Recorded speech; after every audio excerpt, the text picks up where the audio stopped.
I've often said that whenever I want to make something and I don't quite have the right brush, I just simply make one for it.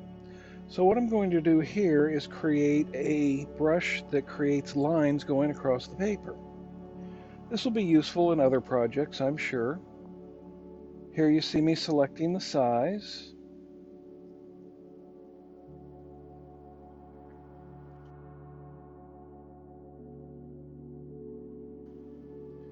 And that looks good. So let's go ahead and turn on the drawing guide. And let's make the line something we can see.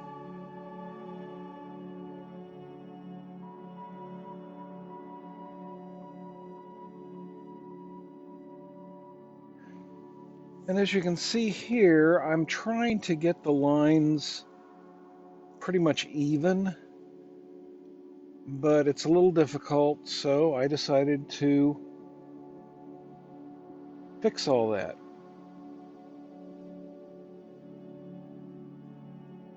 And here's our solution.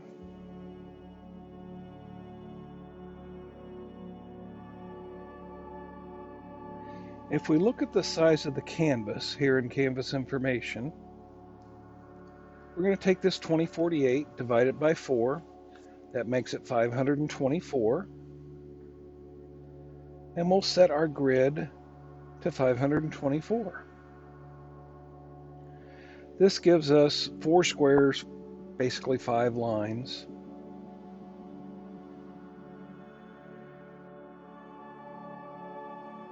And they don't really need to be accurate, they just need to be close.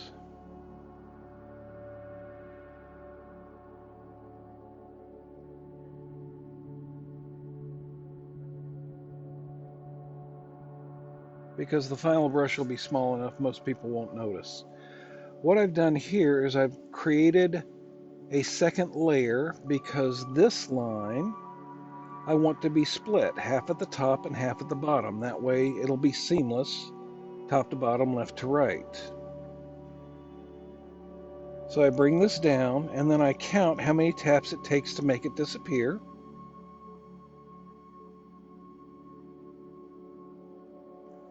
And then I simply move it back up by that many. It's 5 taps for this, by the way.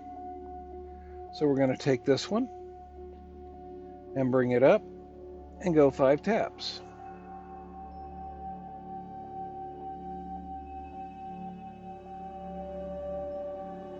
That way you got half of the 5th line, or half of the 4th line,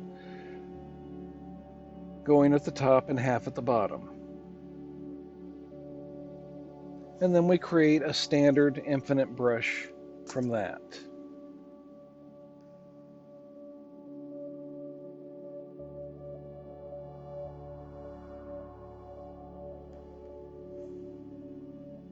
I'm putting it in my build on 3 just because I can't think of any other place to put it.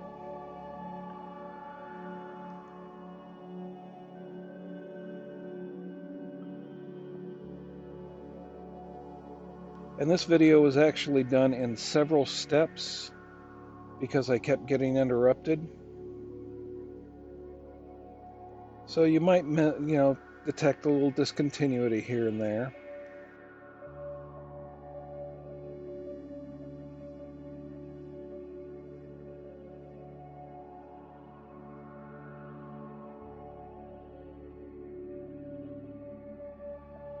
We're testing out to see what we got. And I'm having to make too many passes to get the size that I want. And so we change the maximum size to 400. I decide that I want my shape to be a little easier to work with. So we go into the source library, and one of the new things about the source library is you can get a shape source or a grain source. And I'm in shape source and I need grain source. There we go. Going to use just the blank.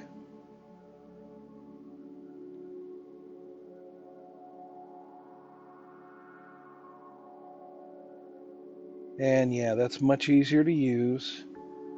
And here I've started a new canvas. What I did not get to show you because of the interruptions was that I actually renamed this to lines and I created a reset point. So there you go. And now what I want to do is put in the year 2022. The monoline brush here, you'll notice minimum size says 2%. That's actually too large of a minimum size for me. So I duplicated it and I made that into, as you can see, 0%. And that gives me just the sizes that I want.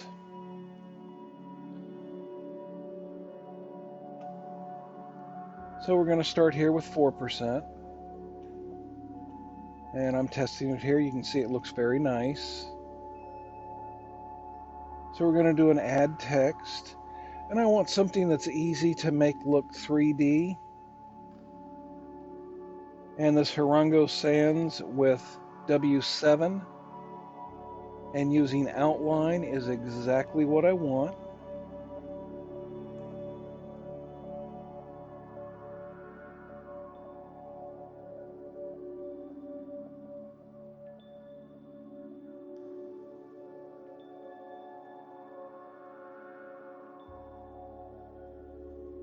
But it needs to be a little bigger, but I have to select it first and then make it a little bigger.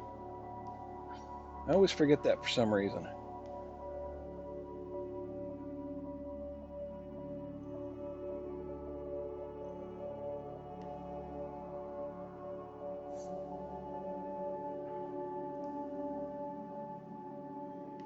We're dimming down the opacity because what I want to do is I need these lines to be thinner. So we're going to use our 4%. We're going to trace the outside of the 2 and the 0. And once I've done the 2 here, I'm just simply going to duplicate it and put it over the other two 2's. The other two 2's. And no, I really can't draw this fast. I've sped up the video so you won't get bored. And now I'm just going to go ahead and trace the 0. And then to make it 3D, what I'm going to want to do is create a perspective. So let's move this all the way over here and go back into the drawing guide.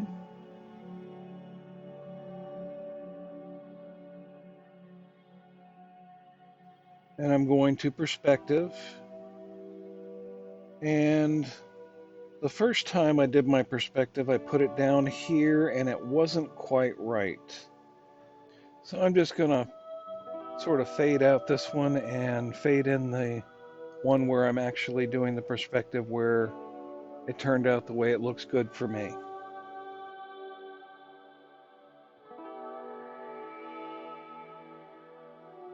And it's just a matter of moving that perspective dot just a little bit higher so that the letters, well, the numbers, whenever they are stretched out, end up overlapping each other.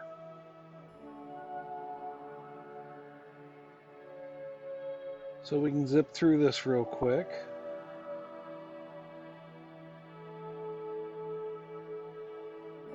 And then we just erase the bottom part of this. We're in assisted drawing, so we're going to just erase straight across with perspective as well as others. If you go, across, it does a straight line.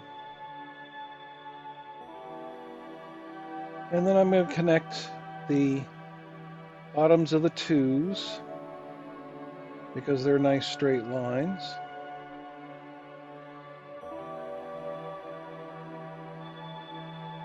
But for the curves, like the 0 and the curves of the 2's, I want those to be accurate. So I'm just going to duplicate my 2022 layer,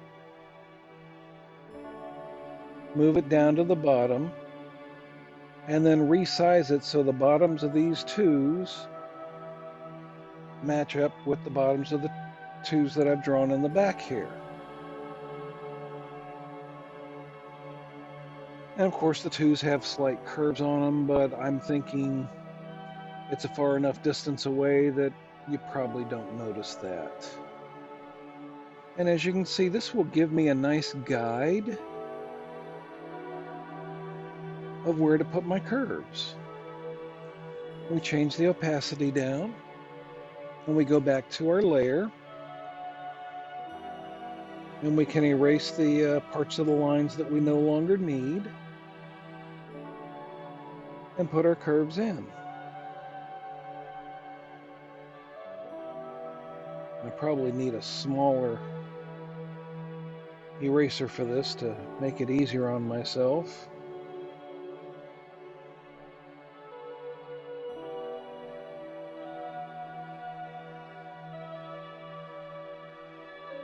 We merge that down. And then on this layer, I'm going to put my note paper lines. And here in the US, a lot of times the note paper lines are a bluish color. So we're going for that. And I will select the lines brush that I just created.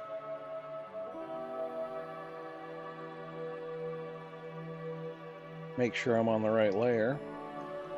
And then I'll paint this in just over the 2022 here.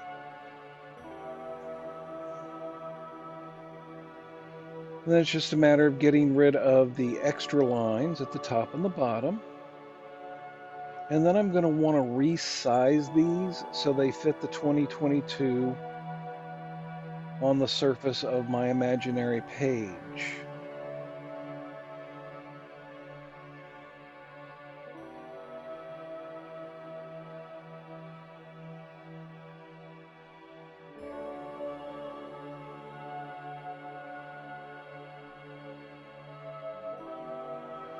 So to do that, what I'm going to do is create little markers for the top and the bottom of one of these twos. I just chose the middle two because, well, it was closest whenever I did my zoom.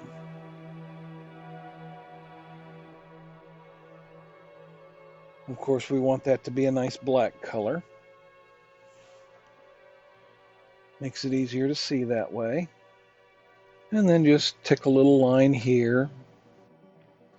And then tick a little line up here at the top. And now I can duplicate this layer 6.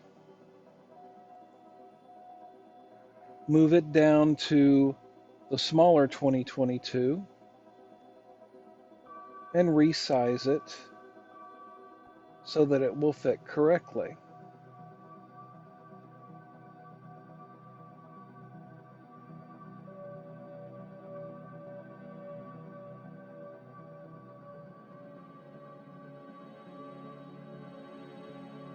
And of course it involves moving the image a couple of times.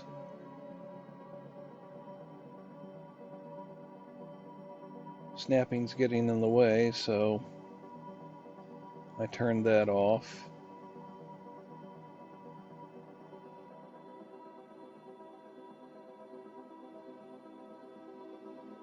And just matching that up, making sure it's good, and then I can get rid of the extra black lines.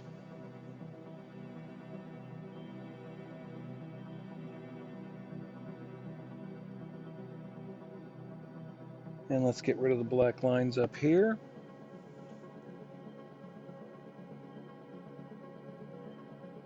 And I want these blue lines to only be inside the numbers themselves, the 2022.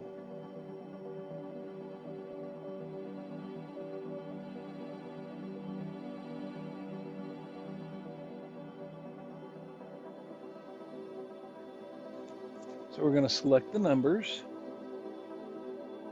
and then we invert, and we clear them from this layer 6.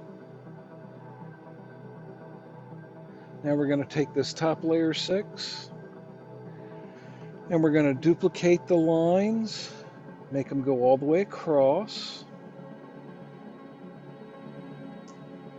Need to put the snapping back on.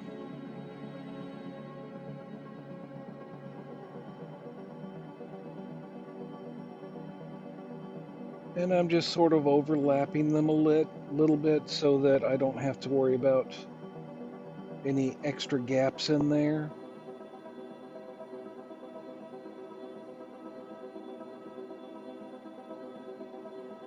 And now it's just a matter of building these up.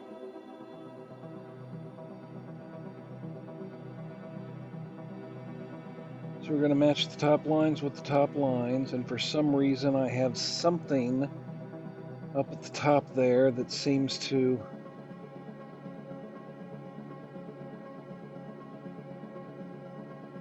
be hidden from me.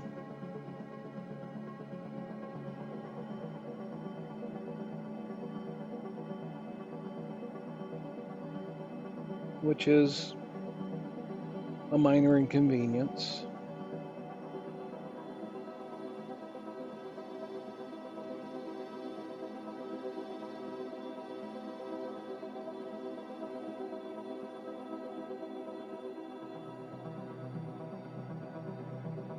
I'm going to move it up here just so I can get rid of that. There we go.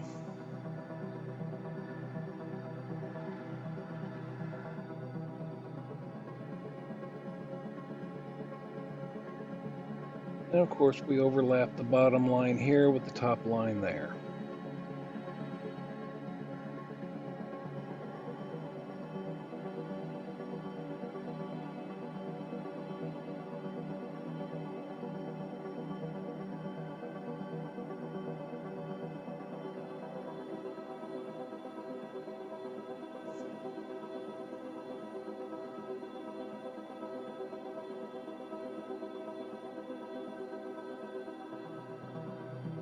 And one last time, let's get these matched up.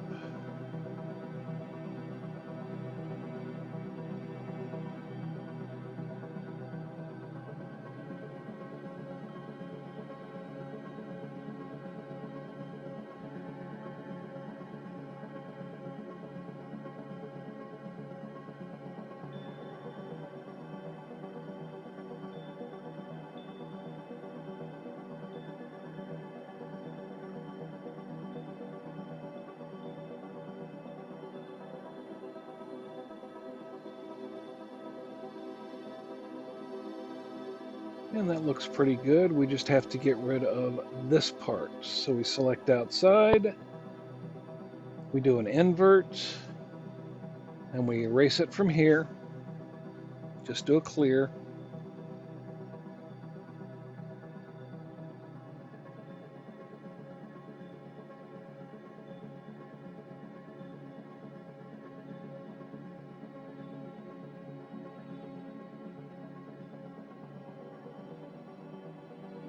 And then when we draw using the drawing assist from the top down to the bottom, they line up perfectly.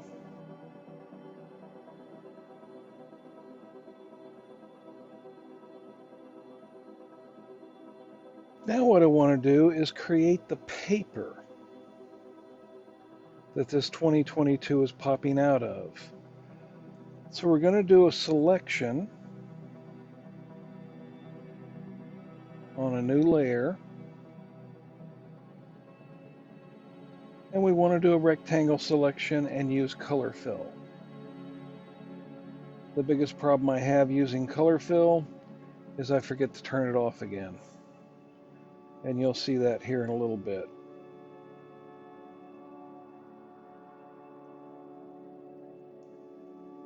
And wow, that's pink. This is our reference layer. Let's go ahead and fill in the extra 2022 pieces. And I've got a really pink paper here.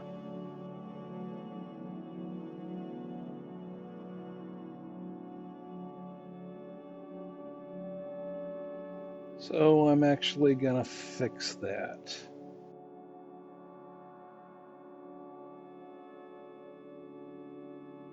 And then I select that. I'm going to make it into a multiply layer.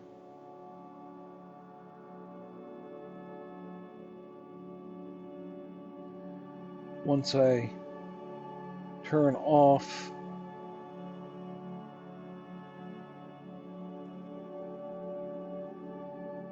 the select and fill, ta-da, color fill off.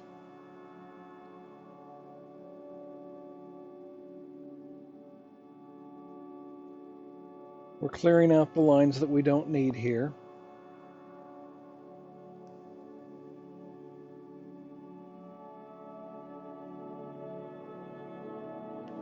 We'll set this to multiply.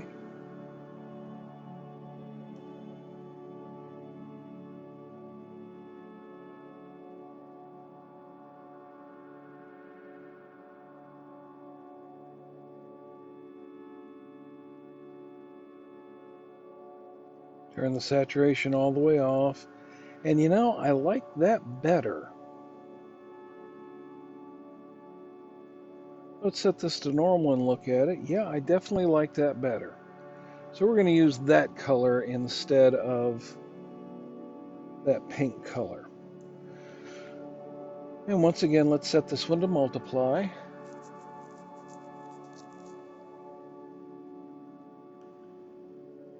Need it to be a little bit darker.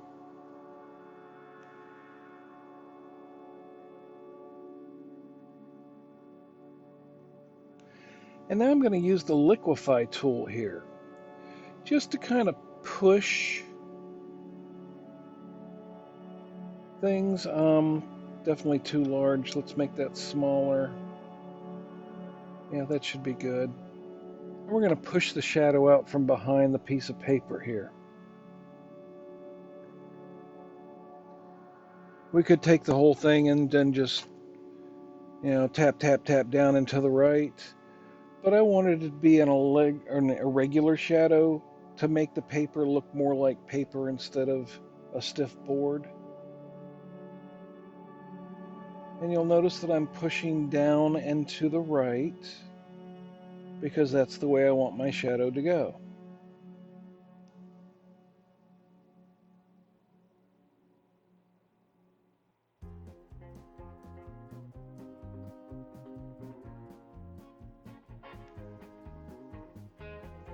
So now we need a brown layer.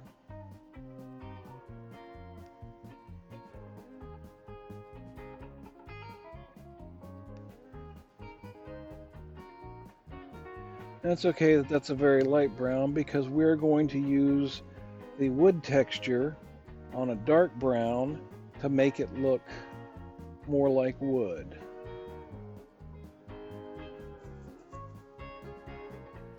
Although this looks like too many boards going across here.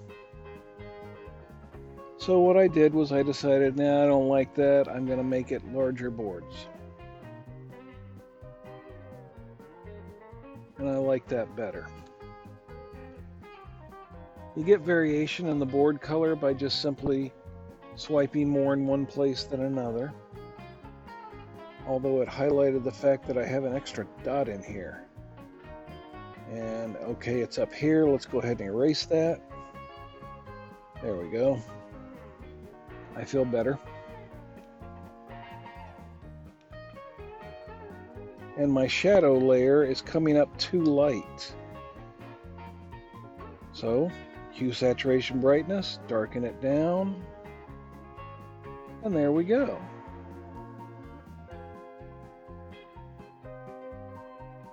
And basically you could call this done, but I wanted to add a little extra perspective.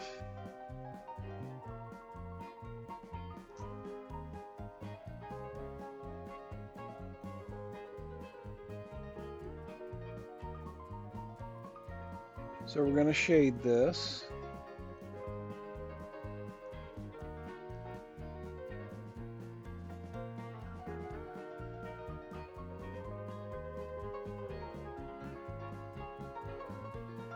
And we want it to be underneath our paper line layers, so the paper line layers continue to show up. But then the paper line layers become too bright. So we put it on top of the paper line layers and set it to multiply. And I'll be doing that here in just a moment.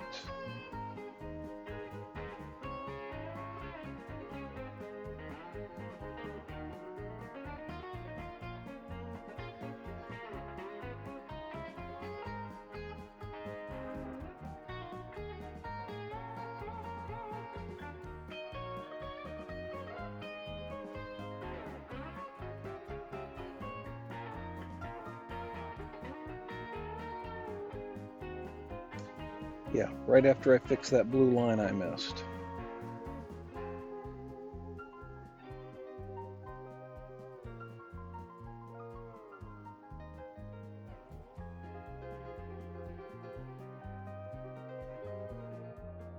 There we are, we set that to multiply.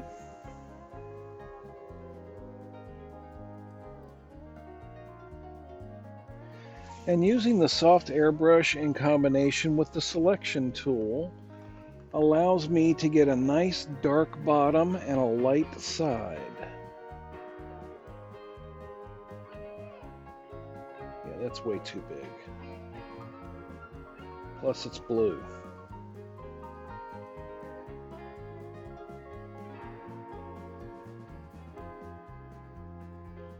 And there we go.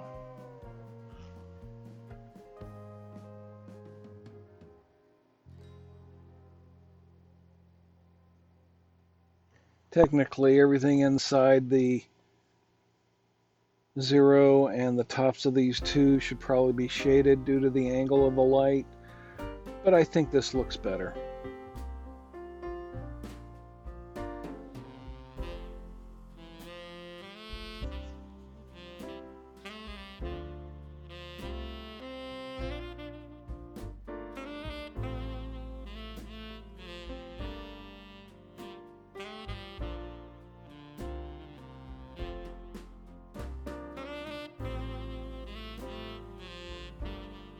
Then we're going to go for a slightly lighter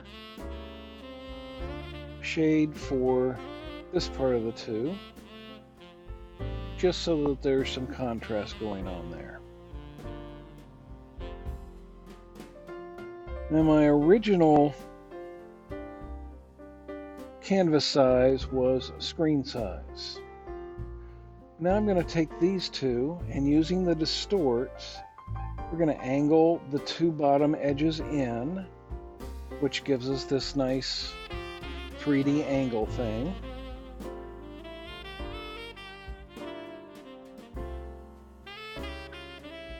And then we need to move these over,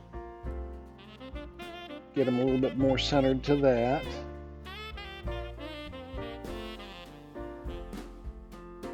And then we're going to go into the crop and resize for the canvas and get rid of the extra white edges. And there we go. We now have a perspective on our boards.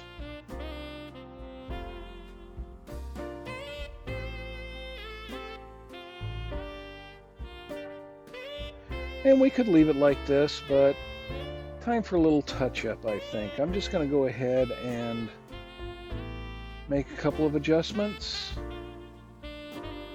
And then we'll set the iPad down and call this one done. Happy 2022!